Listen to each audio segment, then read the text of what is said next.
सभी को नमस्कार। आपने exercise first second third fourth कर ली है पूरी। काम बहुत ज़्यादा हो गया है। अब एक प्रश्नावली लास्ट आप पढ़ाएंगे, कंटिन्यूटी एंड डिफरेंशिएबिलिटी, और इसके बाद आप लोगों के हल्के हल्के टेस्ट देंगे, कुछ काम देंगे, अलग से देंगे। अब ये प्रश्नावली और पढ़ लेते हैं। कंटिन्यूटी आपको पता है, कंटिन्यूटी मतलब लगातार सतत, कोई चीज़ डिसकंटिन्यू ना हो, मतलब टूटी हुई ना हो, ये आपको चेक करना है। और इसके चेक करने का एक तरीका होगा, जैसे कोई भी फंक्शन होगा f(x), कोई भी फंक्शन क्या होगा f(x), और इसको चेक करना है। मान लो x कोई भी वैल्यू पे a पे, तो ये a के ऊपर इस फंक्शन, एक तो ये a के ऊपर क्या होना चाहिए, डिफाइंड होना चाहिए। क्या होना चाहिए, डिफाइंड होना चाहिए। और इसकी लेफ्ट साइड में और इसकी राइट साइड में, इसको बोलते हैं LHL, लेफ्ट हैंड साइड, और इसको बोलते हैं RHL, राइट हैंड साइड। इस a पे इसकी वैल्यू, फंक्शन की वैल्यू, इसकी लेफ्ट लिमिट की वैल्यू मतलब लेफ्ट हैंड की लिमिट की वैल्यू, और इसकी राइट हैंड की लिमिट की वैल्यू, तीनों बराबर आ जाए, मतलब तीन जगह ये मान बराबर है, तो इसको क्या माना जाएगा, कंटिन्यूअस। इनमें से एक भी चीज़ अलग आ जाती है तो ये क्या कहलाएगी, डिसकंटिन्यूअस। तो ये क्या कहलाएगी, डिसकंटिन्यूअस। अब और जो आप पढ़ोगे ना, एग्ज़ाम क्वेश्चन मैंने ज़्यादा करने की कोशिश की है, तो आपको ये क्लियर होता जाएगा कि आपको करना ही क्या है कंटिन्यूअस चेक करने के लिए। तो शुरू करते हैं। Continuity at a function. Continuity at a function check the whether fall continuous was the following at point. इसको, इस फंक्शन को इस पे x बराबर 1 पे बताना है कि ये कंटिन्यूअस है या नहीं। सॉल्यूशन, x बराबर 1 पे इसकी वैल्यू क्या होगी, यहाँ 1 रख दिया, 5 आ गया, मतलब 5 तो डिफाइन है ना, डिफाइन होना चाहिए एक तो उस पॉइंट पे, ये डिफाइन है तो ओके, कोई दिक्कत नहीं, मतलब फाइनाइट नंबर होना चाहिए। फिर इसकी लेफ्ट हैंड लिमिट चेक करेंगे, और इसको चेक करने की 3 स्टेप हैं, जो आपको 3 चीज़ें जो ध्यान देंगे। LHL लिखोगे, लेफ्ट हैंड लिमिट मतलब कुछ कम, राइट हैंड लिमिट कुछ ज़्यादा। तो लिमिट किस पे चेक करनी, 1 पे सांकेतिक, मतलब कि आप एक प्रकार से आप इस पे माइनस का साइन लगा देंगे। माइनस का साइन का मतलब है लेफ्ट लिमिट से, मतलब कुछ थोड़ा सा कम, बिल्कुल माइनर। राइट हैंड लिमिट के लिए उसी पॉइंट पे, उसी 1 पे चेक करें तो 1 के ऊपर कैसा साइन लगा देंगे, प्लस का, सांकेतिक रूप से 1 से कुछ अधिक, ठीक है। इसको लेफ्ट लिमिट और इसको राइट लिमिट। अगली लाइन होगी क्या, लिमिट h टेंड्स टू, आप ये खुद बताओ मेरे को, अगर ये यहाँ रख दूँ मैं लिमिट, तो ये 1 माइनस होगा, तो लेकिन लिमिट होनी ज़रूरी है, तो h टेंड्स टू 0 लगा देंगे, 1 माइनस क्या लिख देंगे, h। अब ये अगर ये 0 रखूँ तो 1 माइनस 0 ही हुआ, ये भी 1 माइनस ही तो था, 0 कर दो, उसमें क्या फर्क। तो ये एक ही बात है। अगली लाइन ये होगी, ये ध्यान रखना है। और ये वैल्यू, ये यहाँ पे लिमिट मैंने लिखी नहीं है, लिमिट h टेंड्स टू क्या है, ये 0, और ये इस फंक्शन में रख दो 2 माइनस h, और h 0 रखेंगे तो 2 + 3 5 आ गया, ठीक है।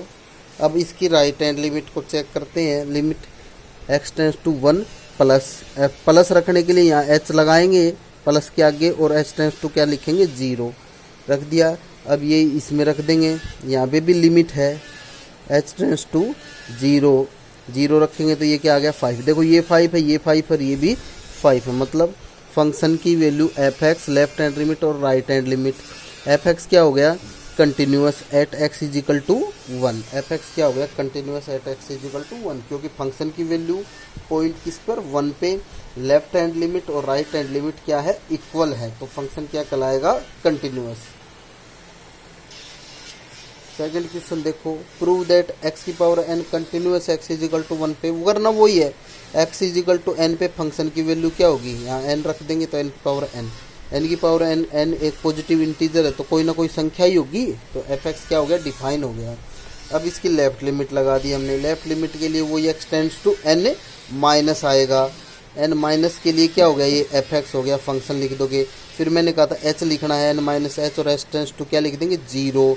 माइनस के लिए यहाँ माइनस आता है, राइट हैंड में प्लस के लिए यहाँ प्लस, और एक्स टेंस टू क्या है 0 है। अब ये यहाँ रखेंगे तो ये आ गया, 0 रखोगे तो वो की पावर वही बनेगी, राइट हैंड लिमिट रखोगे N tends to N plus होगा, लिमिट एच टेंस टू क्या हो गया 0, F N plus H, limit H tends to 0 यहाँ रखेंगे, एच टेंस टू 0 तो 0 रखेंगे। ये देखो ये और ये तीनों इक्वल है, इसका मतलब फंक्शन की वैल्यू एच एल और एच एल बराबर है किस पे, एक्स की power N, X is equal to N पे, तो ये क्या है कंटिन्यूअस है। नेक्स्ट क्वेश्चन इस प्रकार से है, एक्स इज इक्वल टू 2 पे आपको चेक करना, फंक्शन ये दे रखा है X square minus 4 upon X minus 2, X not equal to 2 पे इस पे, तो 2 पे चेक करना, 2 पे फंक्शन की वैल्यू देखो 2 पे, तो एफ 2 पे कितना है 0 है, तो कितना हो गया 0, 0 मतलब डिफाइन है एक्स। अब left hand limit left hand limit के लिए क्या आएगा 2 माइनस, और फंक्शन लिख देंगे, फिर क्या आएगा माइनस के आगे एच आएगा, माइनस के आगे एच आ गया, लिमिट एच टेंस टू 0 आएगी। माइनस के लिए मतलब 2 से छोटे के लिए तो 2 नॉट इक्वल टू के लिए ये यहाँ रख दिया हमने, ये माइनस बी का होल स्क्वायर खोल दिया, जो कैंसिल होता कैंसिल कर दिया, यहाँ से क्या आ गया 0। फिर हमने लिया राइट लिमिट के लिए एक्स टेंस टू 2 प्लस आएगा, एफ एक्स आएगा, 2 प्लस के आगे एच आएगा, एच टेंस टू 0 आएगा, बिल्कुल लिख दिया।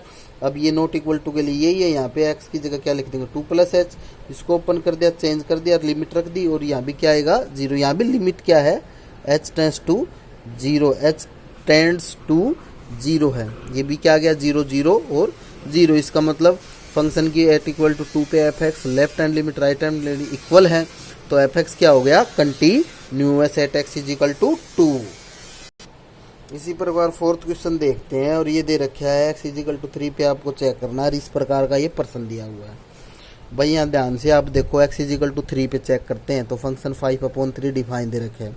फिर इसकी लेफ्ट हैंड लिमिट देखिए हमने, limit X tends to 3 minus left hand के लिए होता है, फिर एच लगा देंगे माइनस के आगे, और एच टेंस टू क्या हो जाएगी 0 रखेंगे, तो वही बात है ये का यही है। और ये नॉट इक्वल टू के लिए यहाँ ये पुट कर दोगे आप लोग हर जगह, ठीक है। और पुट करने पर ये माइनस बी का होल स्क्वायर खोला, इस प्रकार से आप खोल लोगे इसको, एच को, ये इस वाली को तो रखो मत, इसको रख लो, ठीक है। ये नोट डिफाइन आ गया, क्या आ गया नोट डिफाइन, मतलब इस ये तो डिफाइन था, ये नोट डिफाइन है, तो बराबर ही नहीं है दोनों, और बराबर नहीं है तो क्या हो गया ये डिसकंटिन्यूअस हो गया, क्या हो गया discontinuous at X is equal to 3। और देखो एक और प्रश्न आगे बढ़ो, ये प्रश्न दे रखा है F x sign 2x sign 3x 2 और 0 पे चेक करना है। 0 पे देखो फंक्शन की वैल्यू 0 पे कितनी दे रखी है 2 दे रखी है, तो मतलब डिफाइन है, हो गया। अब इसकी लेफ्ट हैंड लिमिट देखो, एल एच एल देखो रखा, X tends to 0 minus, left limit के लिए माइनस लगाते हैं, फिर यहाँ आगे एच लिख देंगे, एच लिख दिया, एक्स टेंस टू क्या लिख देंगे 0। ये मैंने बताया यही स्टेप हर समय आनी है। अब ये 0 माइनस मतलब 0 से कम के लिए, तो 0 नॉट इक्वल टू के लिए यही तो है, इस फंक्शन में ये रख दिया, ये 0 माइनस एच रख दिया, इसको मल्टीप्लाई कर लिया, ये हो गया इस प्रकार से। अब इसमें बताओ, इसके नीचे 2x से मल्टीप्लाई डिवाइड कर दिया, इसमें 3x से मल्टीप्लाई डिवाइड कर दिया, तो ये 11th क्लास में लिमिट्स में आपने पढ़ा था कि नहीं पढ़ा था, ये बताओ, क्लियर करो, ये पढ़ा था या नहीं पढ़ा था आपने, इस प्रकार से पढ़ा था, फॉर्मूला याद करो, limit x tends to 0 sine x upon x की वैल्यू क्या होती है 1, तो यहाँ पे ये 2x अपॉन 2h अपॉन 2 है, तो बात तो वही है, इसकी वैल्यू क्या होगी 1 और इसकी भी वैल्यू क्या होगी 1। बच गया क्या, ऊपर 2h और नीचे 3h, h से h कैंसिल हो गया 2/3, यहाँ पे कितना आया 2/3, और यहाँ पे फंक्शन 0 पे कितना आया था 2, तो ये तो इक्वल ही नहीं आ रहे, तो ये इसका मतलब ये इक्वल नहीं आ रहे हैं। इसका मतलब ये हो गया कि F at X is equal to 0 पे जो आपका पर्सन है एफ एक्स और उसकी लेफ्ट हैंड लिमिट ही इक्वल नहीं है, इसका मतलब ये क्या है डिसकंटिन्यूअस या नॉट कंटिन्यूअस, आप इसको लिख सकते हो। नेक्स्ट इस प्रकार से ये फंक्शन दे रखा है, एक्स इज इक्वल टू 0 पे चेक करना, ये पर्सन है 1 minus cos 4x upon X square, X not equal to 0 के लिए और 0 के लिए 8 है, तो ये 0 पे चेक करा पहले, तो 0 पे कितना है 8 है, तो डिफाइंड है, क्या हो गया ये डिफाइंड, आप लिख दोगे defined at X is equal to 0, define हो गया। आगे बढ़ते हैं, इसकी लेफ्ट हैंड लिमिट देखते हैं, लिमिट लेफ्ट हैंड के लिए माइनस लगा दोगे, फंक्शन लिख देंगे, एच लगा देंगे माइनस एच टेंस टू 0 लिख देंगे। नॉट इक्वल टू के लिए आप जानते हो 1 minus cos 4x upon x दे रखा था, ये रख दिया हमने यहाँ पे, इस प्रकार से आ गया, ये आ गया इस प्रकार। 1 माइनस कोस 2x का फॉर्मूला 2 साइन स्क्वायर एक्स होता है, तो 4x है तो साइन 2 स्क्वायर हो जाएगा, 2 साइन स्क्वायर 2h हो जाएगा। और एच स्क्वायर आ गया, एच स्क्वायर के नीचे एच है तो 2 से गुणा और 2 से क्या कर दे भाग कर दें, या स्क्वायर को अलग अलग लिख दें। 2h नीचे दो एच स्क्वायर तो 2 से गुणा, 2 से 2 दूनी 4 से गुणा, 4 से भाग कर दें, ये 1 हो गया और ये 1 हो गया। और इसकी वैल्यू कितनी आ गई, इसकी वैल्यू 1 है, इसकी वैल्यू 1 है, तो 4 दूनी कितना बच गया, ये 8 बच गया। और पहले भी 0 पे भी 8 ही आया था। अब इसकी क्या चेक करते हैं हम, right hand limit. Right hand limit के लिए वही लेफ्ट 0 प्लस के लिए आएगा एफ एक्स आएगा, एच टेंस टू 0 कर देंगे और एफ 0 प्लस क्या आएगा, एच आ जाएगा। 0 प्लस क्या आ जाएगा भाई, इसके आगे प्लस के आगे क्या लिख देंगे, एच, और एच टेंस टू 0 लिख देंगे, इस प्रकार से आ जाएगा। ये पर्सन में मान रख देंगे, जो क्वेश्चन आपको एफ एक्स दिया नॉट इक्वल टू के लिए वही दिया है, इस प्रकार से लिख दोगे। क्या ये इस प्रकार से नहीं आ जाएगा बताओ, इसमें कोई दिक्कत है, क्योंकि ये तो 0 है ही। 1 माइनस कोस 4h आ जाएगा, 1 माइनस कोस 2 थीटा 2 साइन स्क्वायर थीटा होता है, तो ये आना है निश्चित है, ये फॉर्मूला इसमें अप्लाई करेंगे हम। तो ऐसे ही आप इसको यूज करते हो तो आपको ये आगे दिखाई देगा ऐसा कैसा, ये 2 इंटू ये है, ये 1 हो गया और 8 हो गया। इसका मतलब left hand limit right hand limit और फंक्शन की वैल्यू बराबर है 8 तीनों की। इसका मतलब ये क्या है, कंटिन्यूअस है, x इज इक्वल टू 0।